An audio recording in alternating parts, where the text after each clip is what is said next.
Okay, thank you everybody for coming in person and online. We've got a very special guest here today.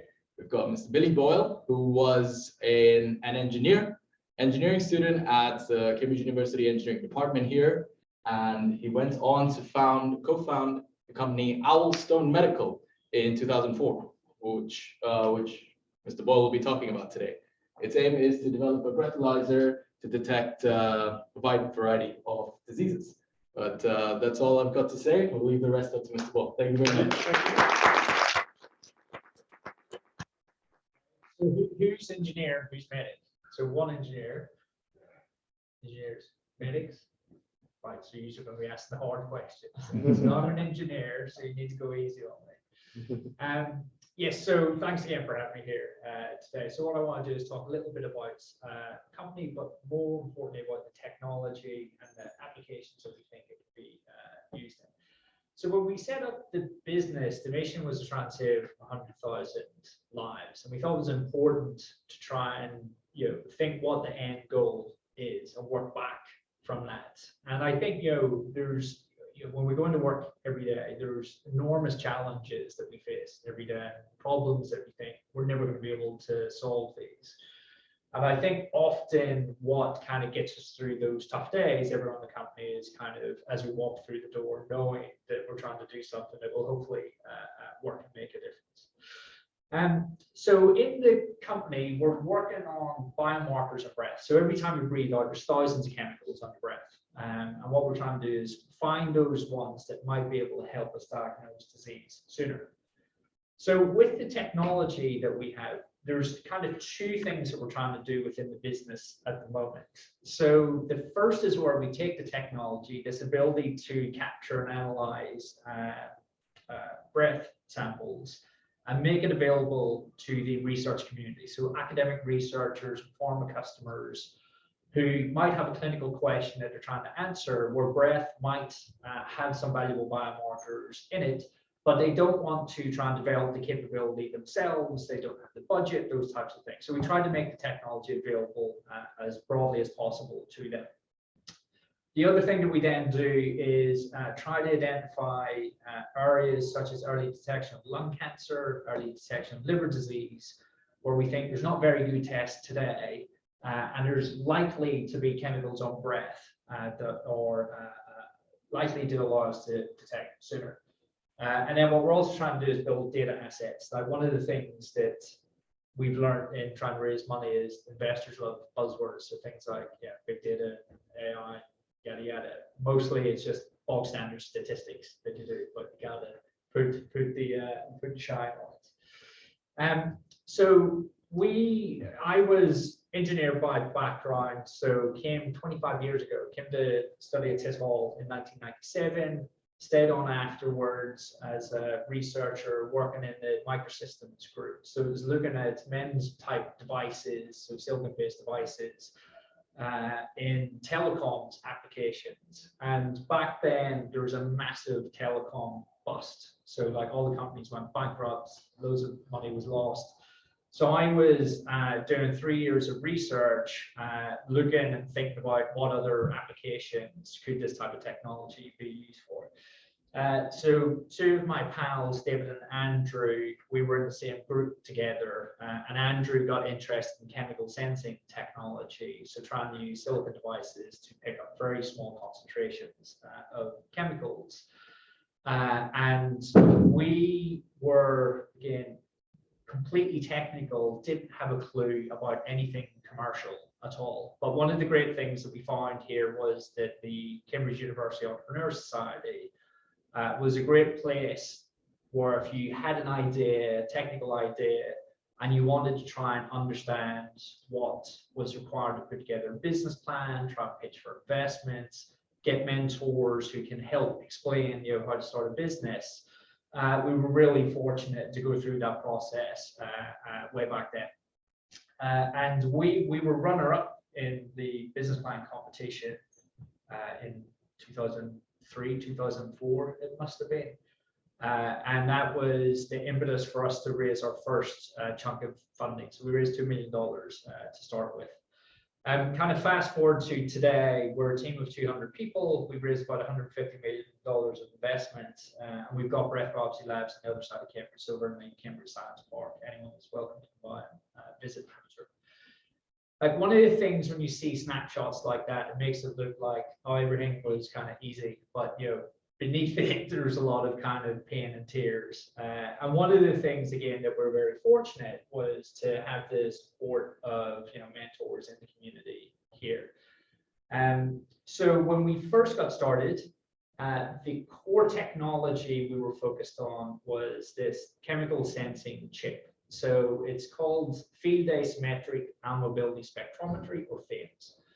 And what makes this chip special is that you can detect different chemicals, but you can change what you detect just by changing the software. So I'm sure you're familiar with mass spec. It's a bit like a mass spec on a chip. So what we do is we introduce gases into the top of the device. We ionize it, so it will move in electric fields. And as the ions move through the silicon device, we apply electric fields in such a way that tune it to allow specific compounds to pass through and get detected. So in this way, you're able to say, I want to look for chemical X, and you can functionalize it to look for that specific compound. So it'll come through and then be detected. And then if you want to look for a different gas, all you do is you change what electric field that you're applying to it, and then you can change that in software. So it makes it very powerful in the sense that you have the same hardware and can change the functionality of the hardware.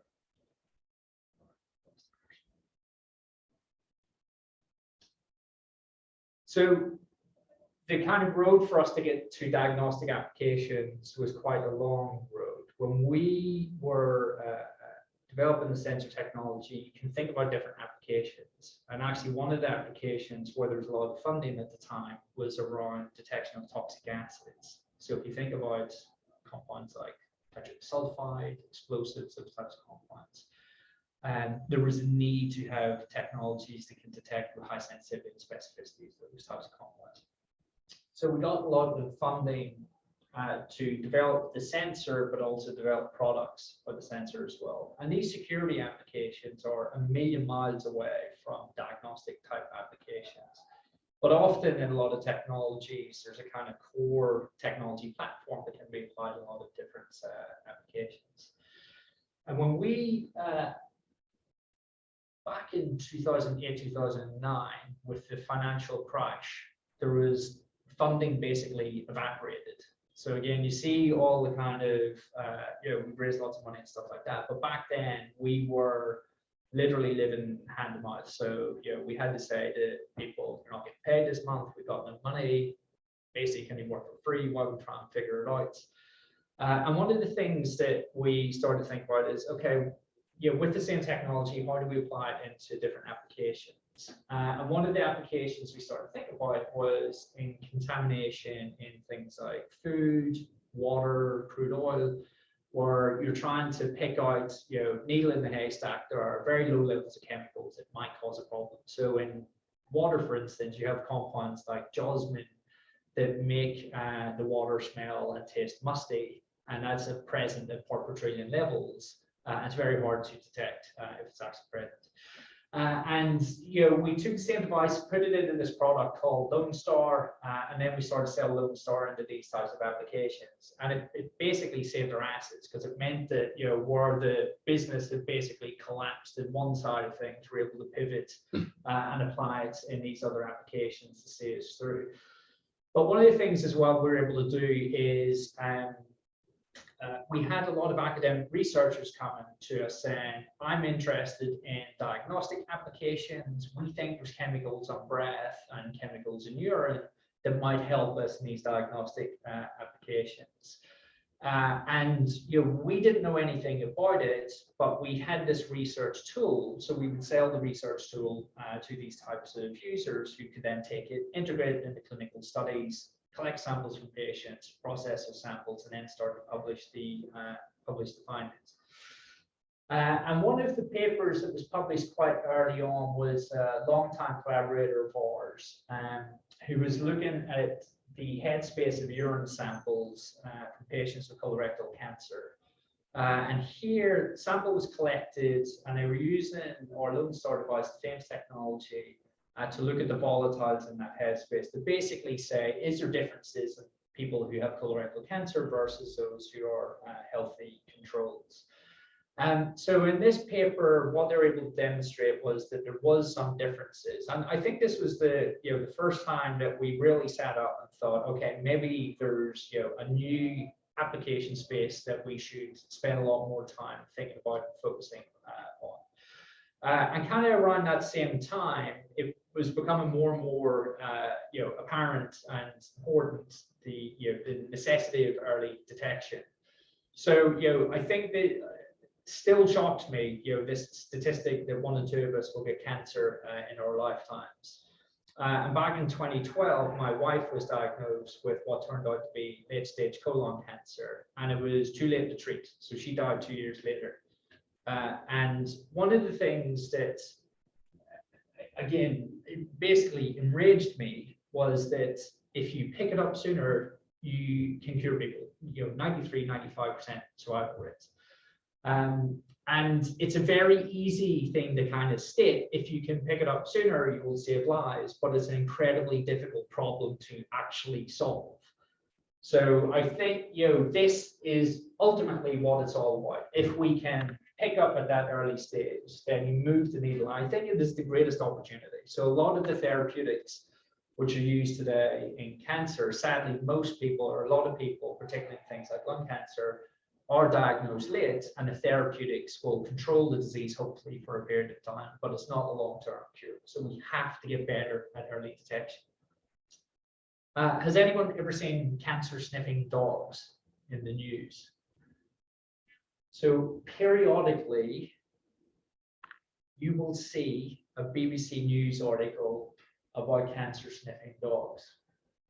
And what they'll be doing is they'll be looking again at different things like urine samples or tissue samples, and actually it works quite well.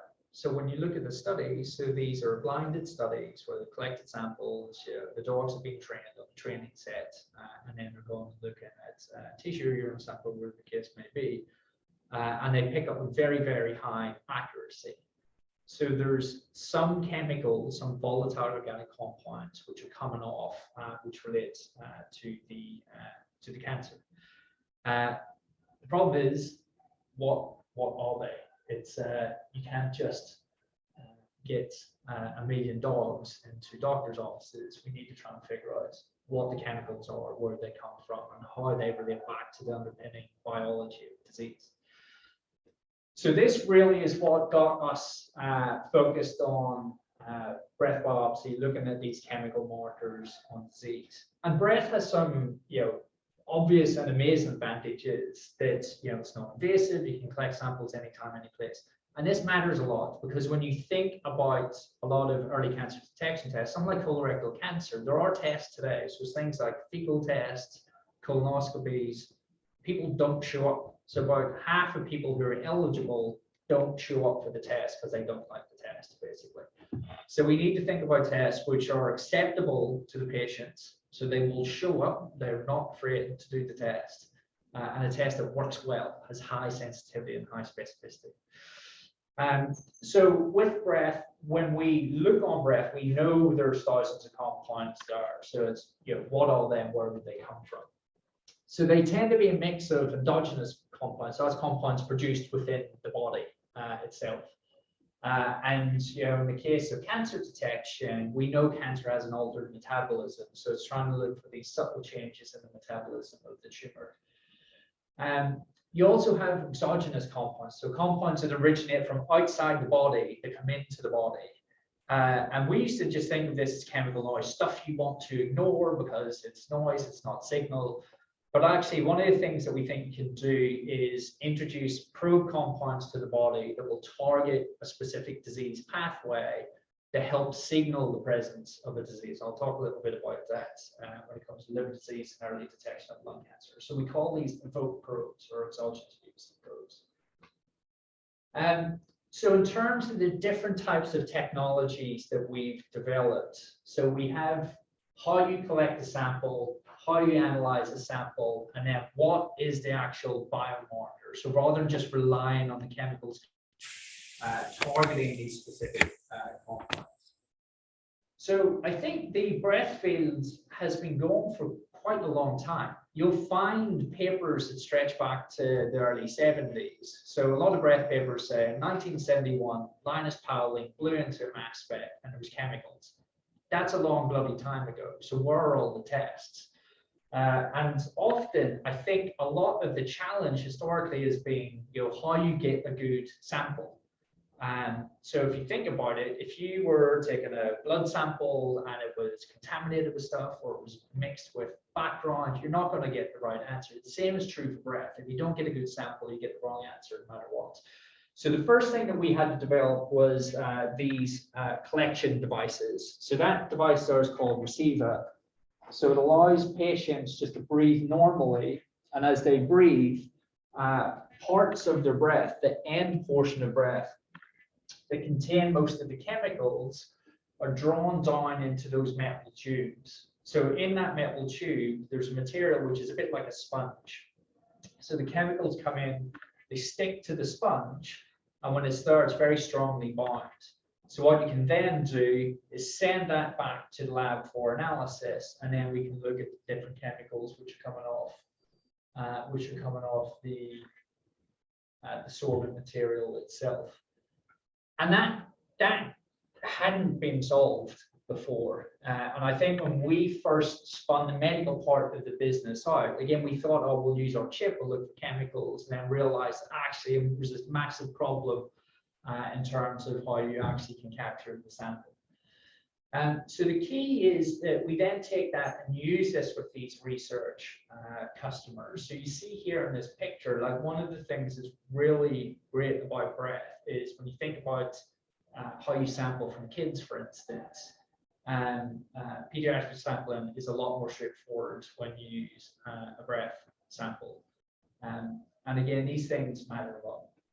So for these types of users, so an academic group or again a former customer, what we would do is send that device out to their trial sites. So up in Edinburgh, so Papworth, we've got loads of those devices where a trial will be running.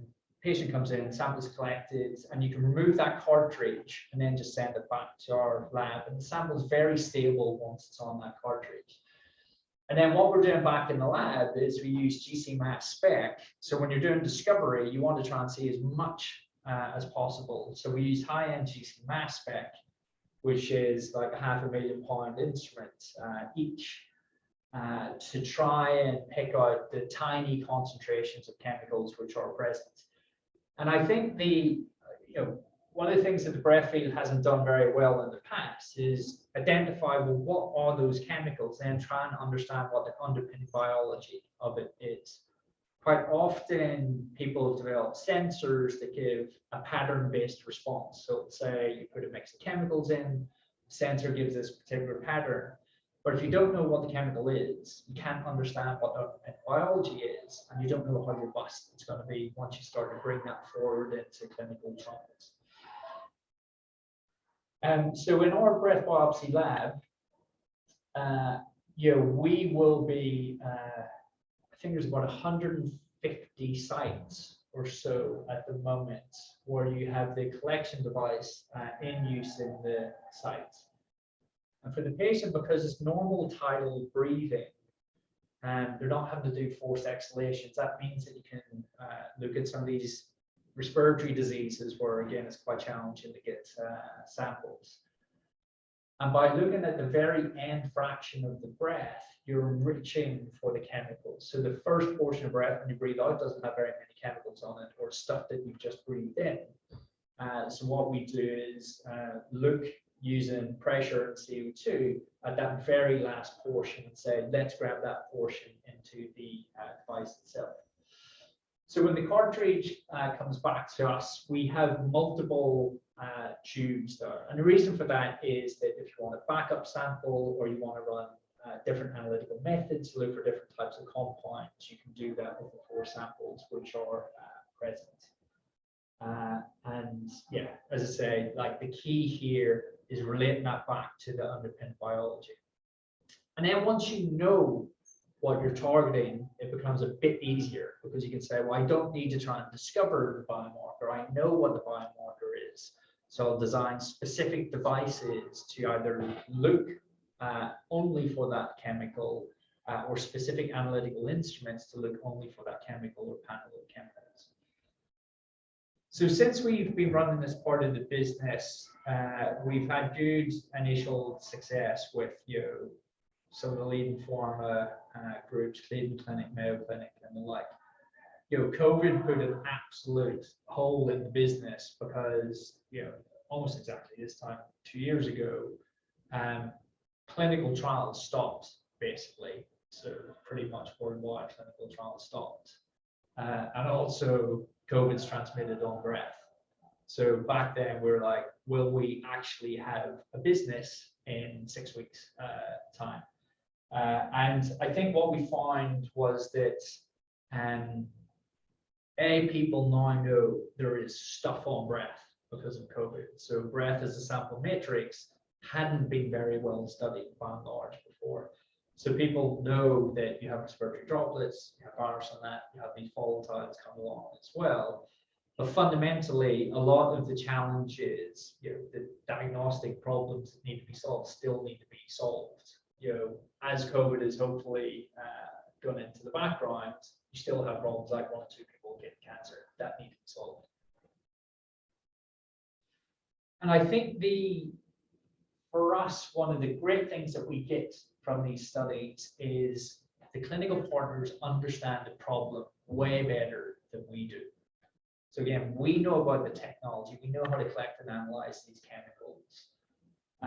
But what we get is doctors, clinicians, researchers come and say, hey, do you think there's chemicals on breath for liver disease? And sometimes you can look and say, yeah, there's a reasonable chance that there will be chemicals there. You understand a little bit about biology. Other times it's fair to say, I don't think there's likely to be volatiles. You don't know for sure. But what we then try and do is say, you can capture and analyze everything. So if there is something there, we'll find it. So this group here, Cleveland Clinic in the US, were one of the groups saying, we're really interested in liver disease. Let's try and find novel biomarkers. And when they publish studies like this, where they identify a few compounds that look interesting, what we can then do is take that forward and then try and see, is that actually a real biomarker, and test that in an independent clinical trial.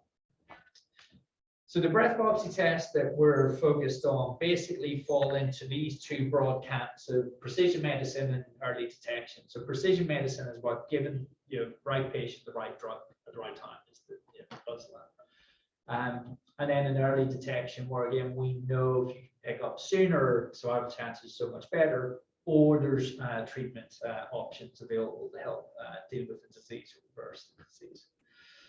So the first thing we started to look at was in precision medicine was digestive disease. So this is, I think, one of these areas where there's a little bit of a mismatch between the patient experience and what the system is optimized to do. So often, patients who have GI problems, we get into the doctor, and the doctor's trying to eliminate, is this colorectal cancer? So we're looking for red flag symptoms. And if it's not that, it's actually quite difficult to figure out what's going on and what the underlying cause is. And love the medic's opinion on this as well. So these 1 in 8 patients are often trying to figure out stuff a lot by themselves. Is this something related to diet? Do I need to change things I'm eating? And you have conditions such as small intestinal bacterial overgrowth and carbohydrate malabsorption, which are things which are testable with breath tests. And the basic principle here is that if you can correctly identify what's wrong, you can give the right therapeutic, and drugs such as rifaximin, the effectiveness increases quite dramatically if you can pinpoint what's actually wrong.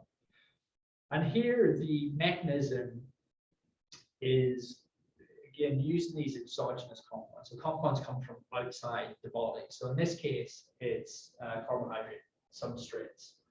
So they're coming in, seeing bugs in the microbiome, which is then leading to fermentation, producing hydrogen, and then hydrogen is leading to the production of methane with archaeal metabolism.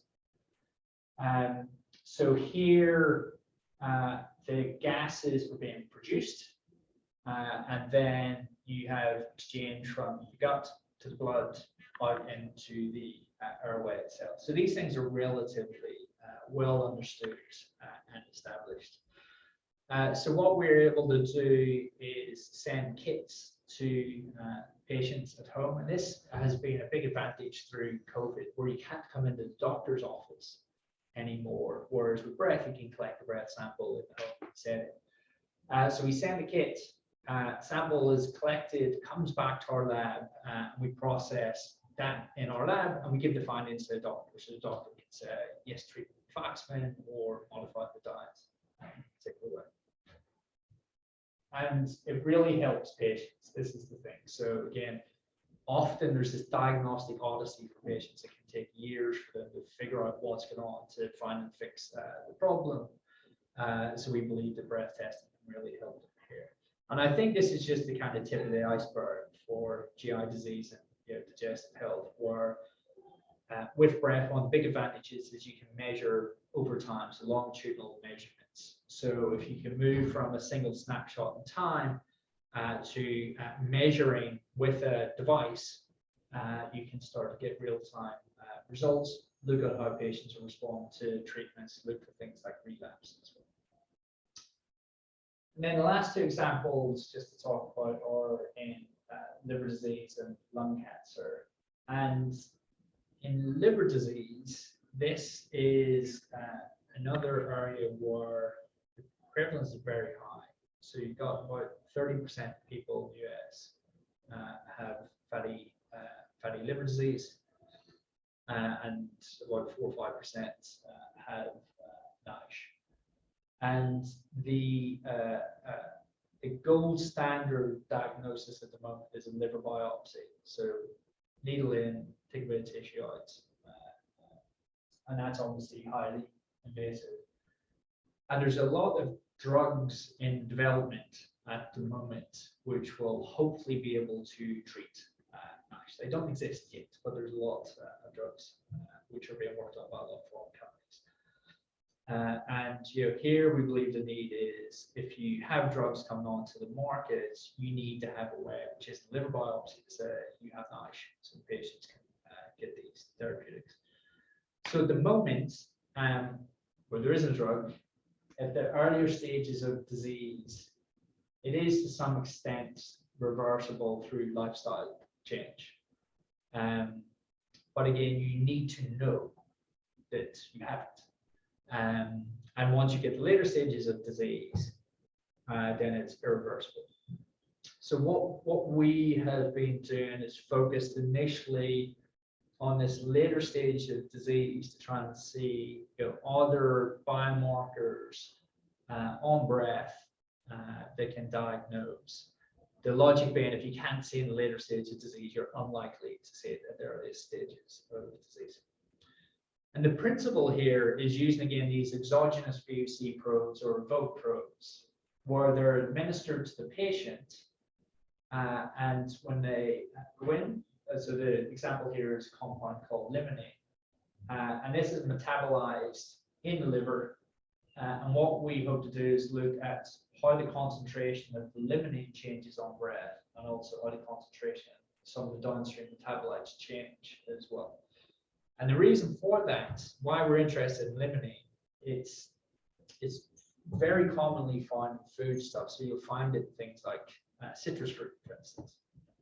So patients that have a healthy liver will metabolize this quite easily and you excrete byproducts. Patients that have liver disease don't metabolize it in the same way. And this compound is lipophilic, so that means it's going into the fat compartment within the body.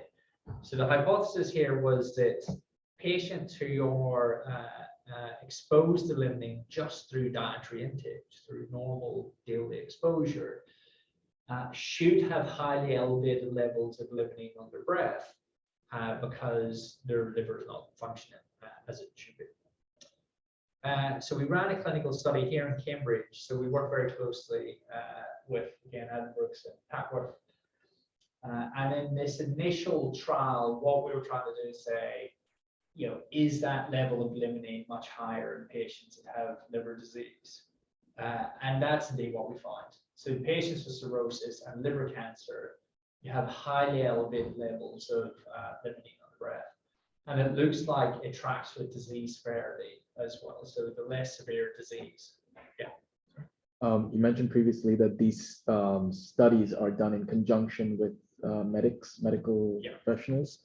So for this idea for limonene, for example, did you consult with a medical professional and identify this potential compound?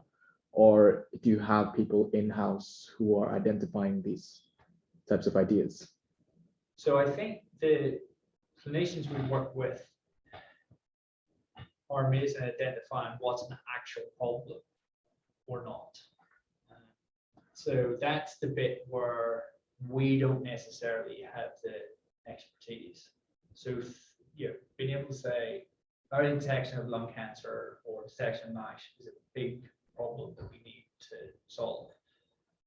In terms of the actual underpinning technology and then probe compounds, that tends to be something that we focus on ourselves to say, can breath be used to try and attack this problem? And it won't work for everything, and it may not work for these as well. So it's all about how you do the next set of experiments or the next round of clinical trials, which are de-risking towards that ultimate use case. And we also have scientific advisory boards internally as well that we use quite a lot when we're thinking about conceiving of studies and protocols for particular trials as well. But otherwise it's quite easy to develop something that no one actually needs. So that's where they fit in. Please do ask questions as well as we go. I forgot to say that at the outset, but please, if there's anything you want to ask or it doesn't make sense as we go through, feel free to shout. So this, I think, was an important proof of concept. Oh yeah, go ahead. Sorry. Please can you explain the graph with the error in the curve and using index, the bottom left? Yes. So this is called the ROC plot or ROC curve. Essentially, it's a way to show the trade-off between sensitivity and specificity. So, like any detection problem, medical detection or electronic engineering or wherever, you want to have perfect sensitivity. So anyone that is a true case, you want to say this is a true case, and perfect specificity as well. So anyone that doesn't have it, you want to correctly say they don't have it and not have false positives. So the best a test can be is essentially a straight line up there and horizontal line across there with area under the curve of 1. So that's a perfect test. No test is like that in reality. So you will always get some false negatives and some false positives. And depending on the test and where it sits in the pathway, you may be willing to accept more or less false positives or false negatives. So in the ROC curve, you can pick where you operate essentially. So you can say, I want 98% specificity, and I will get whatever percent sensitivity as a result. So as close to 1 as possible is what you want to work. Yeah. How long do these trials take to develop a certain application to detect liver disease, for example? How long does it take? Yeah, so diagnostics is a difficult business because you need to get your technology right. Start with, that's never right first time, so you need to iterate. And then you need to run clinical studies. And things like early cancer detection, for instance, are very large, very expensive. studies, and there's always some binary risk there, so no guarantee of success. So it always takes a long time, always takes a lot of money. And that was one of the reasons why we had to spin the medical business out as a separate company. The thing that's also quite tricky about a breath sample is there's no biobank of breath samples. So if you think about other sample types like blood or urine, often there's biobanks for those samples. So you could say, I want 20 patients with stage 4 lung cancer, or the sample is there and you know the clinical label, so you know disease, etc. So that doesn't exist for breath. So that means we have to collect everything prospectively. So we have to say, here's the technology, go recruit patients, collect the samples, and in the discovery phase, make sure that we have good clinical labels so we know that patient's case or control or whatever it is that we may be asking for it. So I think, that creates pain for us because it does take a long time, but equally in the longer term, we think that's a kind of source of advantage because it means you're able to collect the data. And that's why by us building these data sets, we think it will make it faster for us for future biomarker discovery because you can start to do stuff in silico. So you're looking just within the data sets as opposed to having to go and collect samples prospectively as well. But yeah, long time. Thank you. So I think we spun out in 2016 and this work was 2020. So there's a couple of years to get the technology right. And I think this approach of using probes actually was quite pivotal for us as a business because before that, the field by and large and a lot of the research that was being done was essentially collect a sample and hope there's a difference between a case and control.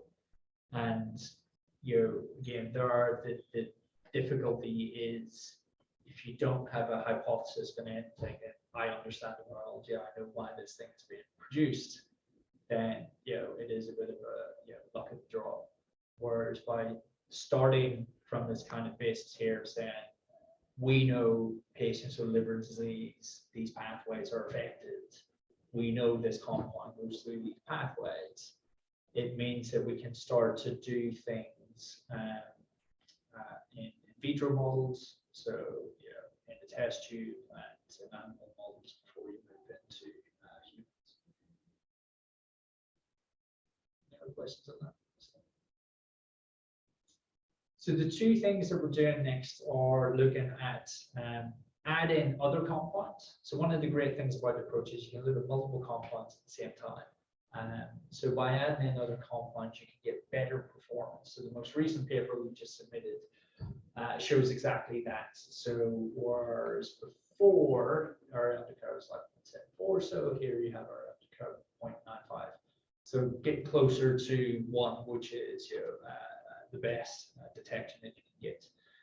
And then the other thing that you can do with these probes is rather than just rely on ad hoc dietary intake of them, we can give very specific doses of the probe as well. So we can get a subject in and say, we're going to give you 100 milligrams of limonene and look to see how the concentration changes over time on breath.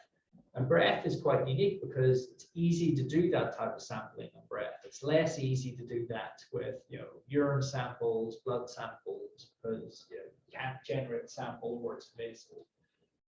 So we're running next phase of this study, which is hopefully going to allow us to say when you give these probes, you will get much better performance, particularly in that early stage of disease as well. But it's a stepping stone approach. So again, if you don't see in the late stage, it'll never work in the early stage. But that's where you have this kind of fine balance around clinical need and de-risking as well, because no one needs a cirrhosis detection device. It's easy to detect that. What we're shooting for is that earlier stage, but knowing if you can't detect cirrhosis, it's never going to work in a NASH. And then the last example is spend a couple of minutes on is looking around early detection of lung cancer. So this is the biggest cancer killer, and I think in the UK, we know survival chances are best stage 1. You only have about 14% of people are picked up in stage 1 disease currently. And I don't know if anyone's familiar with approaches called liquid biopsy. So it's taking a blood sample and looking for fragments of the DNA from the tumor. So there's been a lot of research and investment put into this approach, and there's been a company called Grail to run a trial at the moment where they can pick up different types of cancers and sensitivities, about 44% or so. And on the one hand, it's better than do nothing. So some level of performance is better than no test. But there's still a long way to go. When you look at the kind of underpinning data, you find that the sensitivity is only about 20-25% of early stage disease. So that means that 1 in 4 people you're saying cancer, the other 3 and 4 you saying even though they have cancer, you're not spotting it with the test. So we think there's a lot of room for improvement here. And part of the challenge is when you look for these endogenous biomarkers, you've got a very limited amount of samples. You've got finite blood sample, and basically it's fingers crossed that the biomarker is present within the sample. And the reality is it's not present in a lot of early stage disease. There's not a lot you can do about that. You can't chuck more money at the problem. It's not a technology problem per se. It's a cancer biology reality. So this is where we think using exogenous probes can make a big difference. And the way we think about it is similar to cancer imaging. So if anyone is familiar with a PET scan, in a PET scan, this is an example where you use exogenous probes. Probe is administered. You have enhanced uptake of that probe into the tumor, and that's the basis of the imaging approach itself.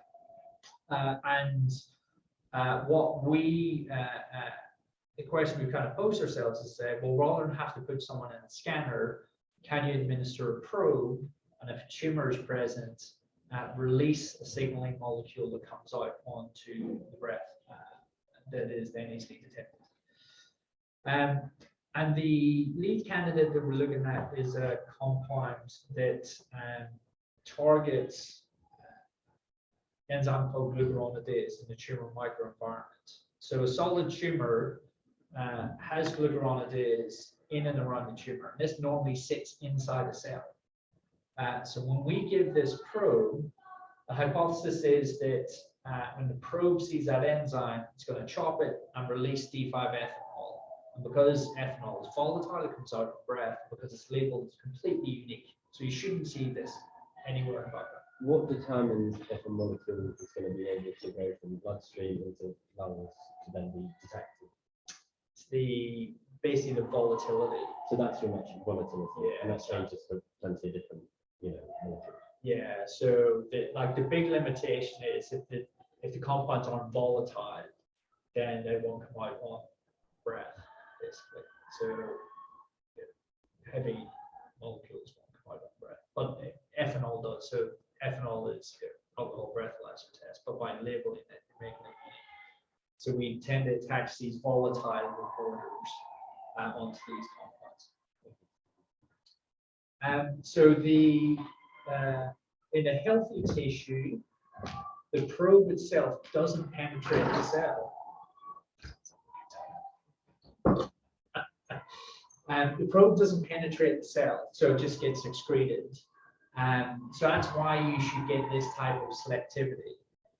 And I think what's really powerful about this approach is that if you have one enzyme, so let's say you have a small tumor and you don't have that many enzymes in your tumor microenvironment, by putting in an excess of probes, a lot of probe, one enzyme can cleave multiple probes. So you get the signal amplification effect. And you also get this ability to pre-concentrate. Are you the party pooper? Spoiling someone's fun there. What you can also do is pre-concentrate the sample over time as well. So if you have a small amount of D5-ethanol coming out of breath, with the first exhalation, you can just sample multiple times. So one of the groups that we work with in France did some nice work looking at in a tumor in a mouse, as the volume of the tumor increases, the concentration of the D5-ethanol also increases as well. And when it's treated with chemotherapy, the tumor volume decreases, the concentration of D5-ethanol decreases on breath as well. So it looks like this mechanism works. The second question is, well, is it actually present in early stage disease in human lung cancers or not? So what we did was look at resected tissue across different histologies. So take the tissue and try to see, is that glucuronide present in that tumor microenvironment in stage 1 cancers? Because it could have been someone you say stage 4 cancer that is present in early stage. So we found that in about 90% of early stage cancers, you have this EVOC probe target present. So that's very encouraging. That means we hope that for patients with early stage disease, when you put this probe in, it will release this D5-ethanol into the breath. But also important is that you don't find it in the healthy tissue or adjacent tissue in the airways. So if you did, that'd be a problem because you would have signal being produced by healthy patients. So the next phase that we're running at the moment, next phase of the clinical trial, is where we give the probe to subjects. So we completed the safety study on this, and again, this is one of the things that make clinical trials long and expensive. You need to run the safety studies. So this phased approach. So at the moment, we're dosing healthy controls and people with different stages of lung cancer, and the hope is that we'll be able to see a very clear signal come out for the patients with cancer with this D5-ethanol probe.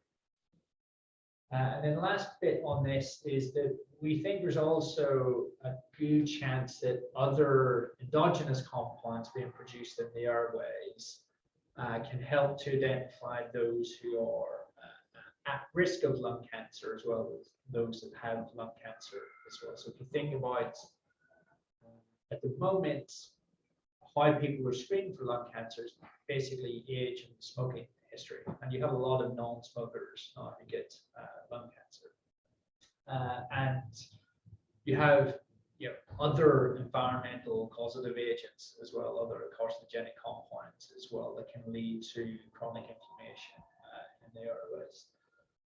So we think mechanisms, oxidative stress, inflammation lead to production of compounds such as octanol, hexanol, decanol, and the like.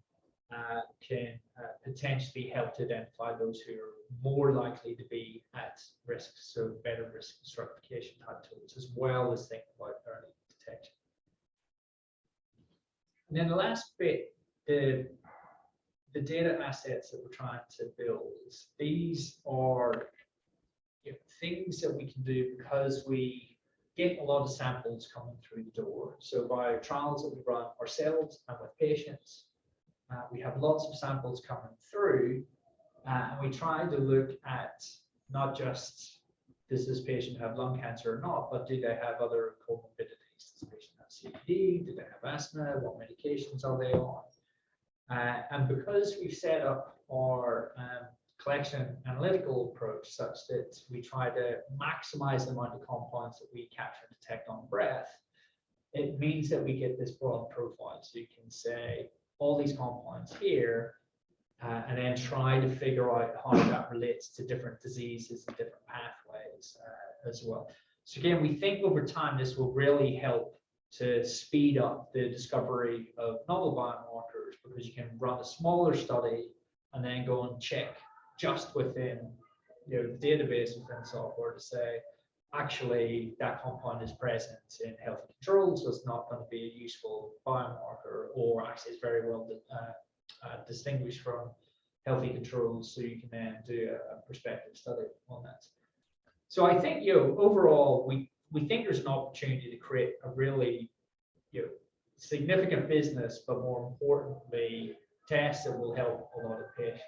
And the kind of commercial vision is to try and make breath as routine as blood and urine-based analysis. Again, it will work for some things, it won't work for other things. That needs to complement other diagnostic approaches. But I think for the first time, a lot of the kind of core underpinning pieces are in place. The technologies you need to actually make the biomarker discoveries are based on. And for us, it's all about trying to save lives. That's what motivates myself, pretty much everyone that comes to the office. Excellent. Well, thank you so much.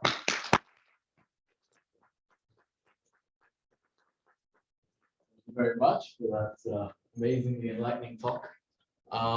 We'll be taking questions from the physical audience, and then if anyone on the online audience has any questions, just type them in the message and I'll read them out. So the breath analysis device is an electronic device. And so what capabilities do you have electronic? Is it just send some data over to computers? On this one here? Yeah. Yeah, so we separated out the collection from the analysis piece quite deliberately. What we find for most diseases is you don't need a real-time result. If you don't need a real-time result, being able to capture a sample anytime, any place, and send it back to the lab tends to become the key requirement. And in that device, the electronics are actually pretty simple. So what we do is as the patient is breathing, we're monitoring the pressure trace. So pressure increases and decreases, and that allows you to say where the patient is in the inhalation exhalation cycle. We then activate a piezoelectric pump, so very fast acting pump that switches on and draws the breath sample down into those tubes. So the actual electronics, mechanical systems, pneumatics and stuff like that are pretty straightforward. It's then connected to a laptop, which allows you to define what sampling parameters that you want to use. Do you want to collect them, portion of breath? Do you want to collect the entire breath? Do you want to collect the inhaled portion of it? And then a lot of the actual analytical side of things is happening back in the lab. And we make this distinction between if you're trying to discover a biomarker, mass spec is the best way to go. And then once you know what you're targeting, ththings like our ability device then become feasible. So do you envisage having any applications on diseases where you want to have, like for example with alcohol breathalyzers, where you want to give the test results straight away on the device? And is that possible? So with more embedded computers and that kind of thing? Yeah, it's definitely possible. So a lot of it again comes down to the clinical need. So when we were doing some work in respiratory disease asthma, so trying to understand what type of information a patient has so you can steer the choice of therapy, we worked with clinicians and we had different features that we were trying to get them to assess on. So how important is cost per test, how important is sensitivity and specificity and all that. So the turnaround time actually ranked the lowest. So they're like, well, I see the patient coming into the clinic on Monday. Yeah, I'm not going to do anything. I will collect the sample, but I'm not actually going to do anything until I see them back in the clinic the next week. And that's the case there. And that's the case in things like early cancer detection. It really matters that you have high sensitivity and early stage disease and high specificity. But whether or not you get the result today or tomorrow won't change the outcome for the patient. So I'd say there's a very large segment where collecting a sample and send it to the lab is acceptable and preferred. So where you need a fast answer, like very short turnaround time, or longitudinal data is the two kind of things that we look at. So you can think of some of the applications where we're running trials at the moment are patients who are acutely breathless. So they may have heart failure. So they're coming in, it's like, is this an exacerbation? Is it potential heart failure patient? So you need to get an answer very, very quickly there. So we do discovery work to try and find what the biomarkers are, but you want to run that on a system that can give you results within minutes. And then in instances where you want to do lots of measurements, then it becomes important that your cost per measurement is as close to zero as possible. So things like in digestive disease, we think there's a lot of advantages in taking longitudinal data there. So if you look at patients who may be recording symptoms and food, and then trying to look at concentrations of chemicals such as hydrogen on their breath, doing that with a device means that, you know, I can take 50 measurements and it still costs me the same as taking 5 measurements, but you can get a lot more insight from a lot of data there. So a lot of it just relates back to, so I would say most of those things are technically feasible. It ultimately comes down to the clinical need. Thank you. Well, thanks for the talk. I just had a question about how you are able to standardize biomarkers. So I think in one of the slides you talked about standardizing limonene and breath. So you said that you administer first you check baseline, and then you administer, and then you check. Could you get to that process again? Yeah, so essentially the first bit of work that we did was just looking at the levels of limonene in the breath patients without having dosed them. So if I go back to this, so here, this is patients where they're just getting limonene coming in through their diet, and you get this pre-concentration effect because it's lipophilic. So what we do here is let's fast the patient overnight, so they should have low levels of limonene in the breath, and then give 100 milligrams of the limonene. So you can see at the 0 time point, you have very, very low levels, basically 0. And then as it goes into the bloodstream, and then you have it come out of breath, it's a high levels, and then that decreases. So we're looking at this rate of decrease here. And patients says healthy liver should decrease at a fast rate. And then we also look at the downstream byproducts as well. So what the metabolites are consequence of the probe. Do you also standardize that by different factors, like in the population?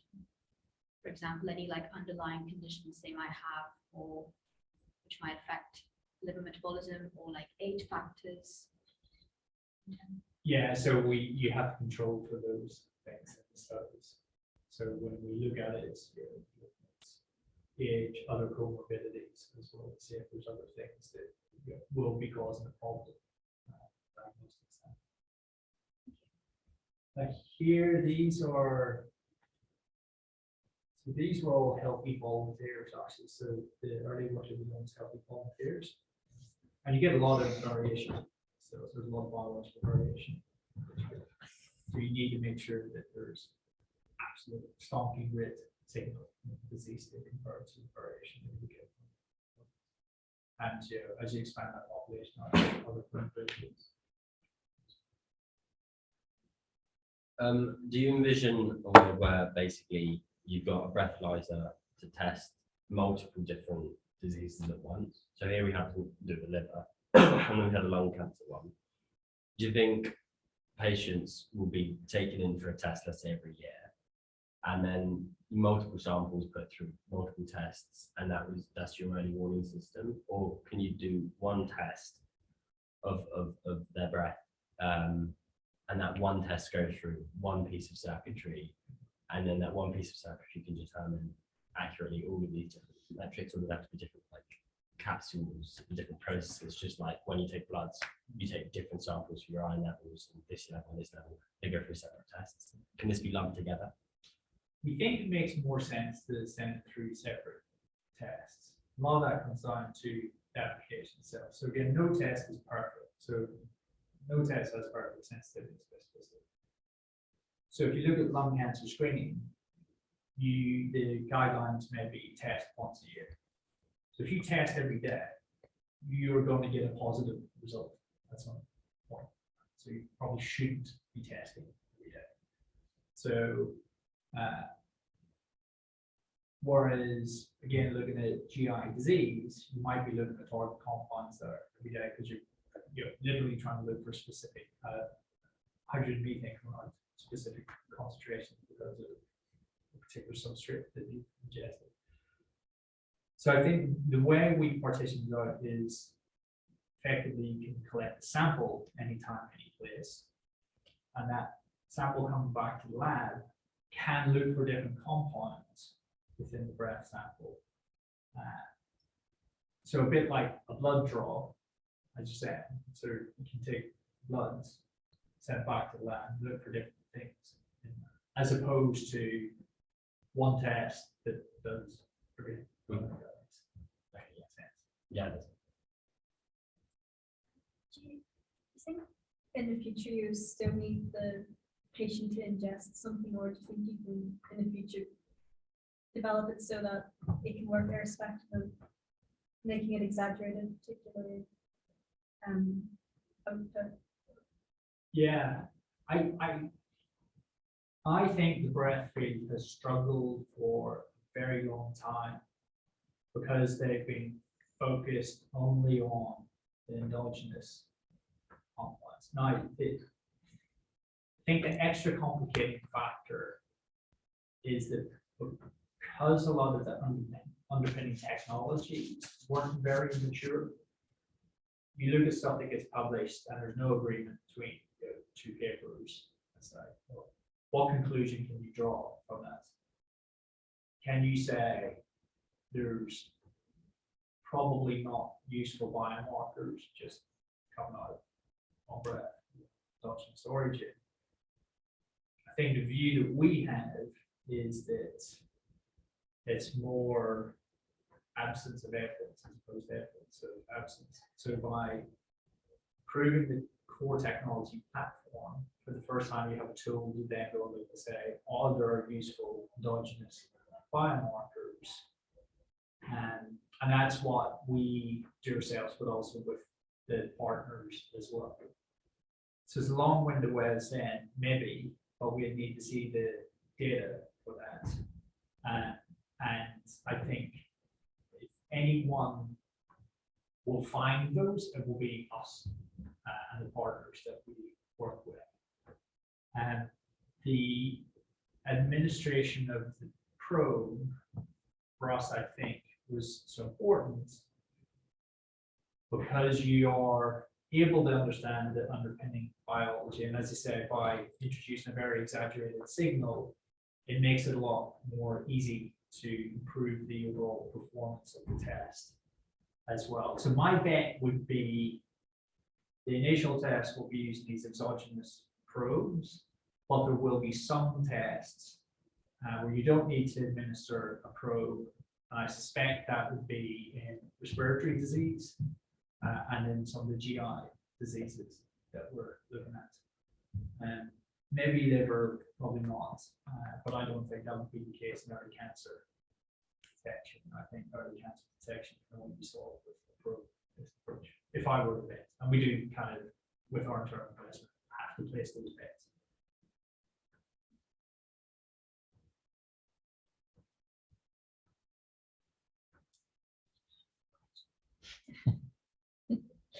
Can I ask the question? Oh, yes, Yeah. yes. Oh, sorry. Strategically. It's obviously an enormous undertaking. And I gather you had quite a few challenges on the way. Any lessons we could learn from your experience? Yeah, no, like there has been an enormous amount of problems. Again, it's the kind of potted, polished history of it. Like early on, you know, when we were first working on the chips themselves, you know, we knew the kind of design of the device itself, but we couldn't find, you know, a foundry that actually made any devices that worked. So everyone said, yes, we can make devices, we work with it, and then send this device to market that work. And like clinical trials, like that takes, you know, a lot of money and a lot of time. Every time we had to do a spin on the chips, it was like 6 months, 9 months, and hundreds of thousands of pounds there. So we had loads of challenges like that, and that's kind of part of the course. Like the more I speak to people that have set up their own business, try to do whatever in science and technology, like it never works properly the first time. And like for us, we also had, because we didn't have the commercial experience, we had to learn very quickly on job. And again, we're really lucky in Cambridge, a lot of good mentors, lots of support there, where we were having to pivot the commercial focus within the business to things that we were finding out in the marketplace. So when we were first making devices, our problem is, the devices are very cheap to make, but if you target applications like industrial process control, so wastewater facility, for instance, actually don't need that many. So when we were looking at the economics of it, well, we raised $1 million of investment, and we're making these chips that don't cost very much, and the revenue that we could bring in is small amount of revenue. So that's why we had to move up the value chain and make instruments. So we were then selling instruments for tens of thousands of dollars, which was enabled by the chip, the technology itself, but actually the economics is different because we were making the instruments. And that meant that we had to hire completely new people to help build those types of products. And in the breast side of things, I think when we first spun out, we assumed this is going to be easy. We will go to papers that are being published where people have said these VOCs are producing patients that have lung cancer. We thought, brilliant. We've spent years perfecting this technology that's really good at detecting chemicals, program the software. And we just came to the conclusion that you can trust any of the stuff that's out there. It's early pilot studies, hasn't been independently validated. And that's where we said, okay, we need the problem needs to be solved is the biomarker discovery problem.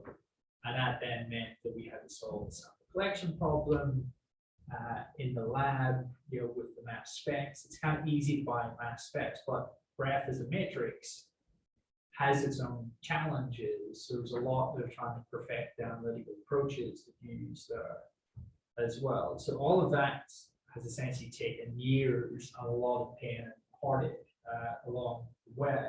And